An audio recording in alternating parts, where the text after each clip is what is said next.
What's up, everybody? Sorry for the lack of videos recently. I'm working on the PF2 engine build right now. I've decided to go with a 150cc, and basically the reason for doing that is just after adding that front end that I put on, the inverted front end and that BBR style swing arm, the bike became a lot heavier.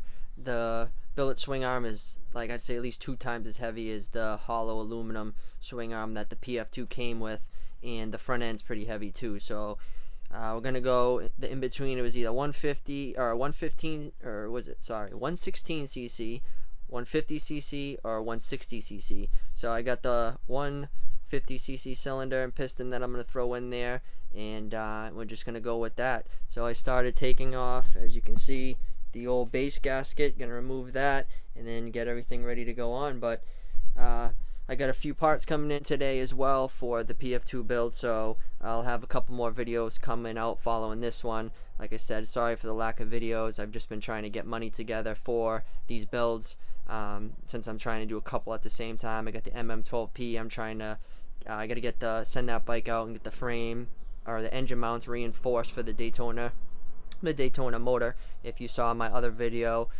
you saw that it had a crack in the engine mount from last season, going all out on it, hitting huge jumps and just airing the thing out. The motor's a lot heavier than what it was made for, so basically you want to just come out of the bike. So my point is, I've been saving up money to send that out to them to get that done, and then been working on this. So I have some wheels coming in today, handlebars, a shock. So stay tuned for the next video and you'll be seeing the updates on that. So I got the piston on.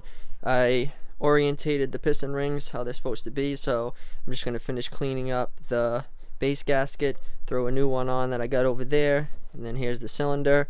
This is a used cylinder but in pretty good condition, so we're going to go ahead and use that one. Alright, cylinder's on, piston looking good in there. So it says 160 on this cylinder. I don't know if you can see it, but it says 160 on there. It's not 160 because this has the 53mm crank. The 160 bottom end's got a 57mm crank. They both run the 60mm piston, so this thing should be good. Eventually, if I want to do anything, I would build off a new bottom end. I'm not a huge fan of these bottom ends, how they don't have the oil filter built in, and the case is also like a good amount wider than the new style case, like this motor here. So obviously you guys probably know the difference, but it's a lot wider than that one there. So this is only going to be temporary to get that PF2 going. I might build another motor in the future, who knows what it will be. But so we'll throw this head on here. This is also a 160 head, but 150, 160, same thing, and should be good to go. Torque the head studs down to 16 foot-pounds. That's usually what I do, and then we'll throw on the cam gear, the cover on there, and this thing should be ready to go in the PF2 after.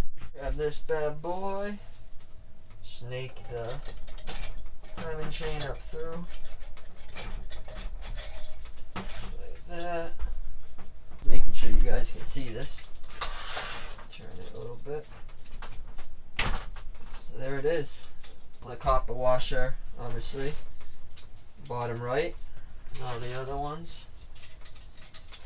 Doesn't matter, they're same. This one's just got the oil port that goes up to the top, so you want to make sure you put the copper one in the right spot.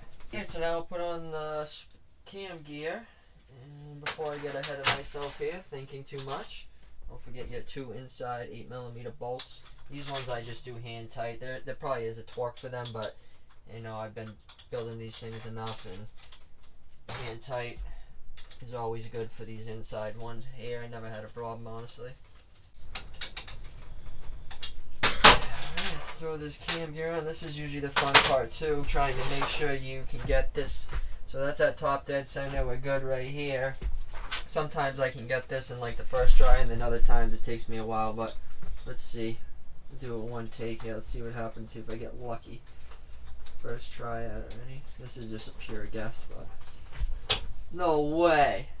Look at that guy, guys, real time. No joke. See what I mean?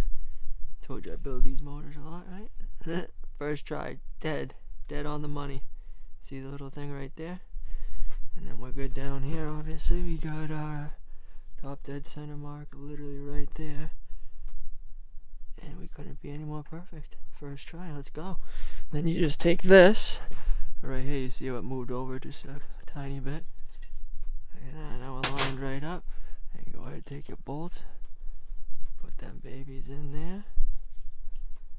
And torque these down to 16 foot-pounds. Go nice and even.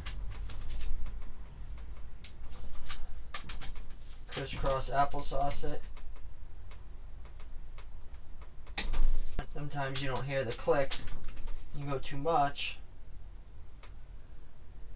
No bueno when that happens. There it is. Okay. All done. Nice and tight. I tightened up these already. Made sure I had them real tight. Like that. You could put Loctite on them if you want to, but it's just spinning, so as long as you do tight by hand, you're good to go. Alright, now we'll throw the last piece of this puzzle on here. Hopefully this thing's a little ripper. Got a different cylinder with different piston, doesn't match this cylinder, so I'm hoping it runs good, doesn't smoke or anything like that. If it does, then I'll probably just upgrade it to like one of those PB parts. High compression pistons. That's what we had in this motor when it was in the 150 TX before I did the build on the 160 with the V2 head. Tighten down this, hand tight as well. Don't need to go crazy on that either. And then the intake manifold I'm gonna have to customize for that perimeter frame, so I haven't done anything with that yet. I have to wait till I get the carburetor in, then I'm gonna adjust it. Now we can put the boys in cover on there, and that's how she's gonna be looking. Let me throw the rest of this stuff on here. I don't want to bore you guys with too much of this. I don't know who set the valve lash on this thing last. I bought this motor used that came with this head, a 160cc. It's actually the one that's a 201cc in the Pitster Pro. But love this tool too. You can get this at T-Bolt USA. That's where I got it for doing the valve lash. Makes it so easy. But yeah, whoever did this, top one was like 0.7, the bottom one was like 0.009, I mean, and 0.007. It's supposed to be 0.003 and 0.004, so this thing must have been running like shit. So we're gonna back this thing off right now. See, oh my god, it wasn't even tight. Barely tight. Watch this one, let's see, ready? Oh my god, people are crazy. I wonder why this motor was a shit box when I got it. Like the bottom end in that bike, I took it all apart. That's the 201, like I just said. So rebuilt that whole thing. Perfect. Go ahead and tighten down the rest of the way. I like to leave this thing in here, kind of just set it like that. Get that on the spot.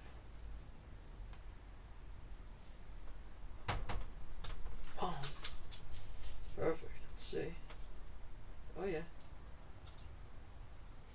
And then what I like to do sometimes is I'll test it with like the 0.4. If I can get the 0.4 in there, then I know it's not right. I need to tighten it down just a tiny bit more. Something tells me it's going to fit in. Nope. Perfect. That's that right there.